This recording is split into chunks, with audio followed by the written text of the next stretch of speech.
aja nih perkembangan dari kasus kemarin yang heboh katanya akun longsor. Ini gimana sih awal ceritanya? Mulai di kamera. Ya kemarin kan dari apa pihak kita ya, Sekarang boleh buka dari pihak kita itu cuman pengaduan karena ada beberapa aset yang emang bukan hak miliknya terus dikuasai gitu. Jadi jangan sampai si di luaran itu beritanya simpang siur. Jadi buat bukti semuanya udah ada semua biar nggak simpang siur, terus masalahnya juga cepet beres karena ya emang dibilangnya udah berlarut-larut, udah 3 tahun kan. Jadi saya juga pingin almarhumah Bunda Lina di sana juga tenang gitu. Jadi yang kemarin kita adukan masalahnya tentang penguasaan aset yang emang pranikah gitu. Jadi kosan saya beli tahun 2018, terus nikah tahun 2019.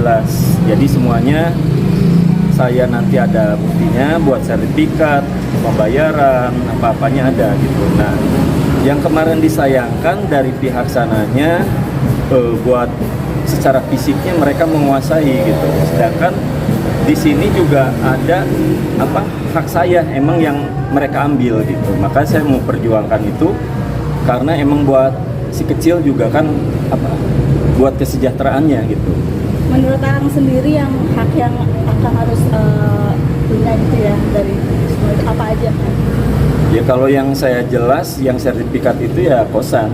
Kalau yang lain aset yang lain yang berupa hak waris atau harta gono gini itu saya juga nggak ngegugat sampai sekarang karena emang semuanya udah saya taruh di safety box terus, dan sekarang udah ada di tangan Teh Putri gitu. Jadi saya sendiri sih nggak mikirin terlalu berat ke sana.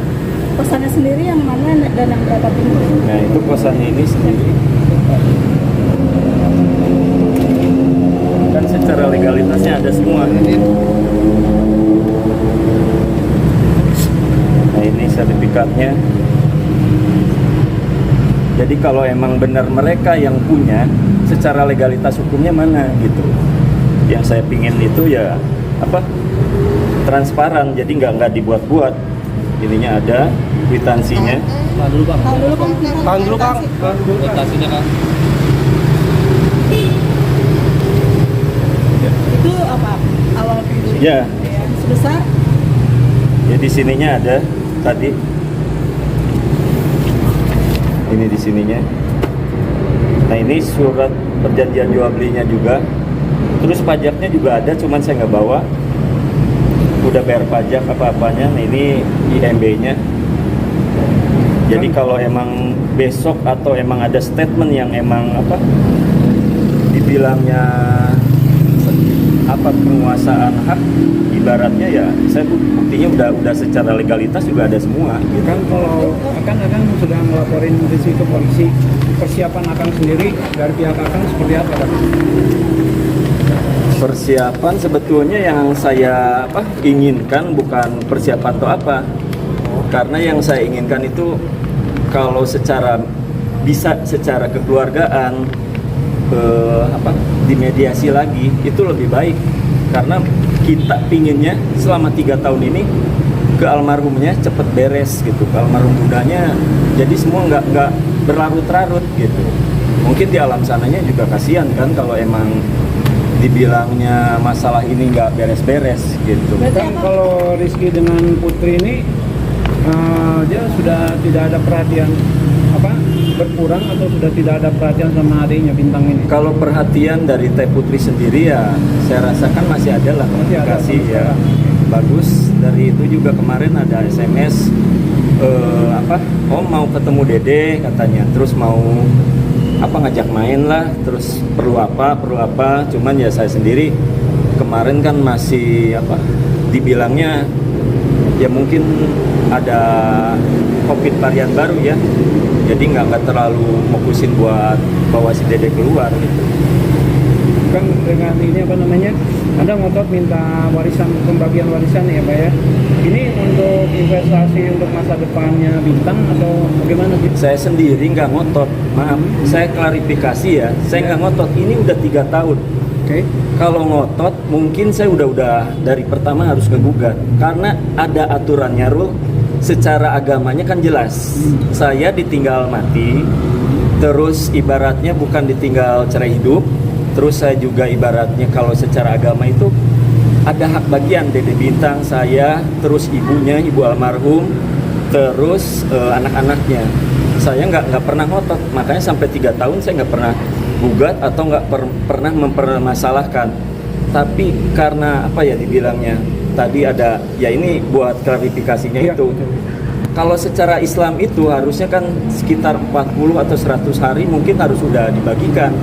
Karena biar almarhumah di sananya juga tenang gitu, karena udah ada ijab kabul gitu. Nah yang saya pikirin juga sekarang kan anak-anak juga itu anak saya, walaupun dalam artian anak sambung. Tapi ya karena saya dari kasus pertama aja itu saya pernah dilaporin sama pihak dari sana, dilaporin bahwa pembunuhan berencana pasal 338 atau 340. Nah itu saya sendiri, dan akhirnya hasil dari otopsi itu kan keluar 3 minggu kemudian, itu tanggal 21 Maret apa itu udah keluar dari Polrestabes, dan emang terbukti tidak bersalah, emang pure itu sakit gitu. Selama ini udah ada mediasi nggak?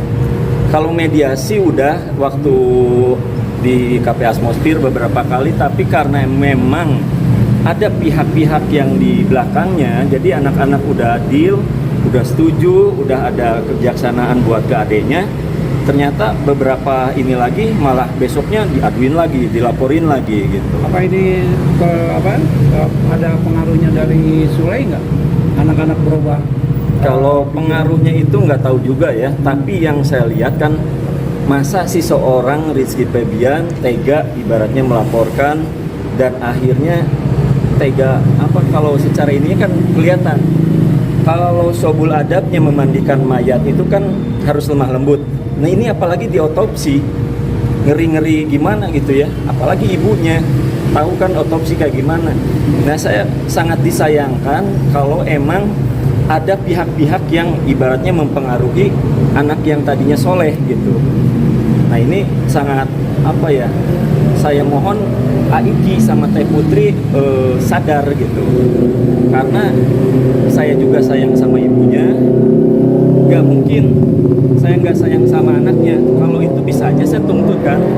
Waktu dulu karena emang pencemaran nama baik kasusnya, perbuatan tidak menyenangkan kena, tapi pada saat itu saya nggak ngelakuin itu karena emang posisinya pingin semua masalah beres biar almarhumnya tenang di alam sananya gitu. Siapa pihak-pihak yang mempengaruhi Pak menurut Bapak? Kenapa? Siapa pihak-pihak yang mempengaruhi menurut Bapak? Ya mungkin itu kalau dibilang ibaratnya not dibilangnya bukan senjatanya atau not the gun but man behind the gun. Mungkin kalian juga udah bisa mempengaruhi siapa aja gitu. Nanti mungkin tugas wartawan buat mencari tahu gitu. Kalau saya sendiri nggak, ya dilihat kemarin pas mediasi udah beres, tahu-tahu kemudian besoknya ada pelaporan lagi A, pelaporan lagi B. Nah itu dia, karena kita udah mediasi sama Aiki sama Teh Putri. Aiki sayang nggak sama adeknya, Teh Putri sayang, oke. Om cuman minta kebijaksanaan gini. Oke, udah deal sebetulnya. Tapi di sisi lain, nah kenapa pas udah deal udah beres itu besoknya berubah lagi, malah berubah laporan inilah. Makanya ini emang udah capek saya sendiri sebagai single father, ngurusin anak gak gampang gitu. Terus saya mau ibaratnya gerak lagi, sekarang masih nambah lagi laporan harus BAP, harus ini lagi. Padahal kan emang kemarin juga nggak terbukti apa-apa. Yang dituduhkan itu ternyata kalau apa ya, kalau emang dari kasus-kasus itu, kalau emang terbukti kan dari kasus yang apa binary option atau kripto, itu seminggu 2 minggu udah pasti kena, karena emang polisi sendiri ada aturannya. Menurut pasal 9 tahun 97 itu ayat 1 itu kan pasal yang paling gampang itu harus 30 hari, yang agak mudah atau sedang itu 60 hari, yang sukar 90 hari. Nah ini udah 2 kali lebaran, udah kata saya sih ya mungkin nggak tahu juga, bingung, karena emang apa yang dibilangkan, yang dilaporkan itu tidak terbukti. Dari kasus pertama ya dibilangin apa pembunuhan berencana, padahal jejak rekam medis jelas. Bunda pingsan 4 kali, yang 4 kali nggak tertolong, cuman apa takdir Gusti Allah yang nentuin, jadi malaikat Ijroil yang nyabut nyawa gitu. Dari situ udah jelas juga gitu. Terus Akan sendiri seperti apa? ya yang saya ini sangat disayangkan, harusnya tidak terjadi otopsi itu, karena saksi udah datang, yang ibu-ibu memandikan 10 orang itu di BAP juga selama sekitar 6 jam lebih waktu dulu, tapi ibu-ibu dibilangin nggak ada apa yang diberitakan, yang dilaporkan luka lebam atau memar, nggak ada. Terus dari pihak kepolisian, dari pihak rumah sakit itu jejak rekam medisnya ada. Kalaupun emang kata orang rumah sakit hari itu ada sesuatu yang emang mencurigakan, misalkan ada luka lebam, si dokter itu dari rumah sakit Al Islam itu nggak bakal ngasih surat kematian, pasti dia langsung laporan ke unit reskrim. Nah pada waktu itu karena hasil visum tidak sesuai dengan yang diberitakan, akhirnya kan emang langsung ngasih surat kematian gitu. Jadi mohon buat media, saya mohon bisa membantu proses biar almarhumah tenang di sana. Jadi jangan dibikin di roasting lagi atau main clickbait judul yang emang nantinya malah ke orang-orang di sini sendiri bikin menghasut atau jadi bikin orang itu kotor hatinya itu. Jadi dibilanglah ingin menguasai aset itu ini, padahal kan udah 3 tahun aja saya nggak gugat. Sampai sekarang saya udah nggak terlalu mikirin yang gitu-gitu. Yang penting almarhumah tenang di sana. Terus saya sendiri pingin fokus membesarkan ya buah hati itu gitu, si kecil itu. Saya juga pingin ibaratnya ya seperti beritakanlah, lazy lah, males. Kalau saya males kan nggak mungkin sampai saya punya ya kerjaan keluar negeri itu, Amerika, Jepang. Ibaratnya kan nggak mudah buat bertahan di sana itu musim dinginnya.